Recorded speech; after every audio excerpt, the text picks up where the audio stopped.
Assalamualaikum warahmatullahi wabarakatuh. Saya Intan Andrella, NPM 210105168 dari D3 Perpajakan.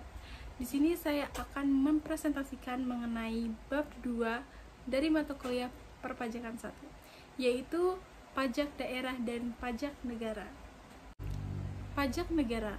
Pengenaan pajak di Indonesia dikelompokkan menjadi dua bagian, yaitu pajak negara dan pajak daerah. Pajak yang masih berlaku yaitu pajak penghasilan atau PPh yang diatur di dalam Undang-Undang Nomor 7 Tahun 1983 tentang pajak penghasilan, sebagaimana telah beberapa kali diubah terakhir dengan Undang-Undang Nomor 7 Tahun 2021 tentang harmonisasi peraturan perpajakan. Yang kedua ada pajak pertambahan nilai dan pajak penjualan atas barang mewah atau PPN dan PPNBM yang diatur dalam Undang-Undang Nomor 42 Tahun 2009 yang sudah diganti atau dicabut dengan Undang-Undang Nomor 7 Tahun 2021 tentang harmoni perpajakan atau UU HPP. Lalu yang ketiga ada bea materai yang diatur dalam Undang-Undang UU Nomor 10 Tahun 2020 tentang bea materai. Yang keempat ada pajak bumi dan bangunan atau yang dikenal PBB yang diatur pada pasal 2 ayat 2 Undang-Undang Nomor 12 Tahun 1985 tentang pajak bumi dan bangunan sebagaimana telah diubah dengan Undang-Undang Nomor 12 Tahun 1994 tentang pajak bumi dan bangunan. Lalu yang kelima ada bea perolehan hak atas tanah dan bangunan atau BPHTB yang diatur dalam Undang-Undang Nomor 21 Tahun 1997 tentang bea perolehan hak atau atas tanah dan bangunan sebagaimana terakhir diubah dengan UU Nomor 20 Tahun 2000. Selanjutnya, Undang-Undang Nomor 21 Tahun 1997 yang telah diubah dengan Undang-Undang Nomor 20 Tahun 2000 tentang BPHTB telah dicabut dan dinyatakan tidak berlaku lagi terhitung sejak 1 Januari 2011 oleh Undang-Undang Nomor 28 Tahun 2009 tentang pajak daerah dan retribusi daerah. Slide ketiga ini ada dasar hukum pajak daerah. Yang pertama ada daerah otonom, yaitu batas wilayah yang berwenang mengatur sendiri kepentingan masyarakat dan pemerintahnya sendiri. Lalu yang kedua ada pajak daerah. Kontribusi wajib pajak kepada daerah yang terhutang oleh orang pribadi yang bersifat memaksa. Yang ketiga ada badan, sekumpulan orang atau modal yang merupakan kesatuan, baik yang melakukan suatu usaha maupun tidak, meliputi perseorangan atau BUMN. Yang keempat ada subjek pajak, yaitu orang pribadi atau badan yang dapat dikenakan pajak. Yang kelima ada wajib pajak, yaitu orang pribadi atau badan meliputi pembayaran pajak, pemotongan pajak, dan pemungutan pajak. Lalu pada bagian ini ada jenis pajak dan objek pajak.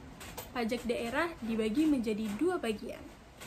Yang pertama ada pajak provinsi, yang dimana menaungi yang itu satu, pajak kendaraan bermotor, yang kedua bea balik nama kendaraan bermotor, yang ketiga pajak bahan bakar kendaraan bermotor, keempat pajak air, yang kelima pajak rokok.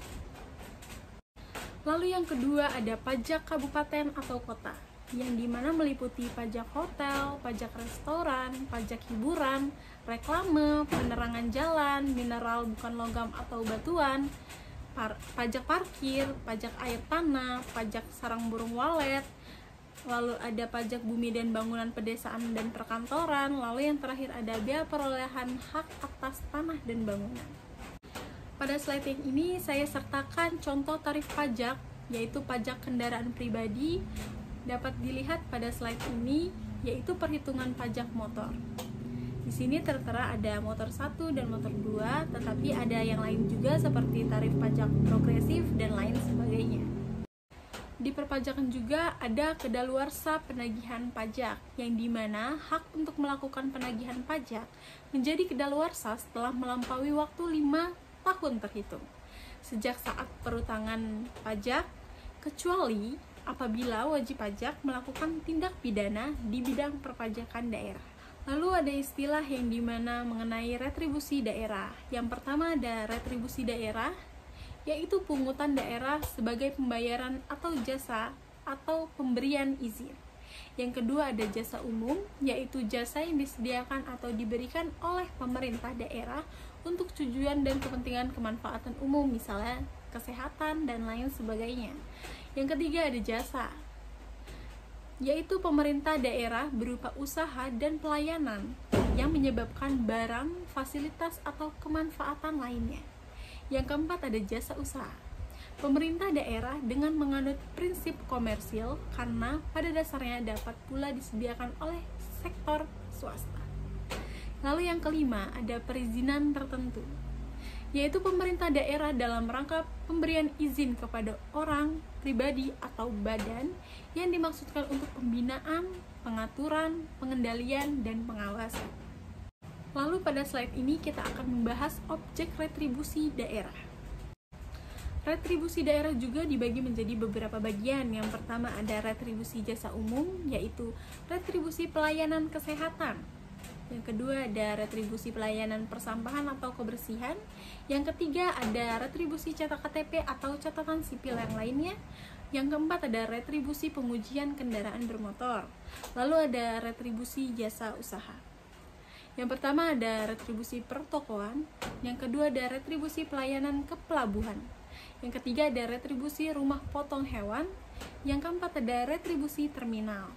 Yang ketiga ada retribusi perizinan tertentu. Yang pertama ada retribusi izin mendirikan bangunan. Yang kedua ada retribusi izin trayek. Yang ketiga ada retribusi izin usaha perikanan. Lalu yang keempat ada retribusi izin tempat penjualan. Tata cara pemungutan retribusi yaitu diatur dalam pasal 2 ayat 1. Pemungutan retribusi pelayanan pasar tidak dapat diborongkan. Yang ayat 2, retribusi pelayanan pasar dipungut dengan menggunakan karcis berdasarkan SKRD.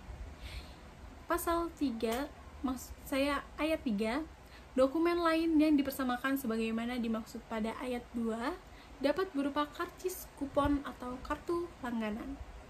Lalu yang keempat atau ayat 4, dalam hal wajib retribusi pelayanan pasar tidak membayar tepat pada waktunya atau kurang membayar, dikenakan sanksi administratif berupa bunga sebesar 2% setiap bulan dari retribusi yang terutang yang tidak atau kurang dibayar dan ditagih dengan menggunakan STRT. Ayat 5, penagihan retribusi sebagaimana dimaksud pada ayat 4 didahului dengan surat teguran. Lalu ada pasal 3 ayat 1. Pemungutan retribusi dapat dilakukan oleh bendahara penerimaan atau bendahara penerimaan pembantuan. Ayat 2. Bendahara penerimaan dan bendahara penerimaan pembantuan sebagaimana dimaksud pada ayat 1 diangkat oleh bupati. Lalu di slide terakhir ini ada pemanfaatan dan kedaluarsa penagihan retribusi. Pemanfaatan dari retribusi sendiri yaitu diutamakan untuk mendanai kegiatan yang berkaitan langsung dengan penyelenggaraan pelayanan yang bersangkutan. Lalu kedaluarsanya ada hak untuk melakukan penagihan retribusi menjadi kedaluarsa setelah melampaui waktu 3 tahun terhitung sejak saat terutangnya retribusi, kecuali jika wajib retribusi melakukan tindak pidana di bidang retribusi tersebut. Sekian presentasi bab 2 dari saya akhiri. Wassalamualaikum warahmatullahi wabarakatuh.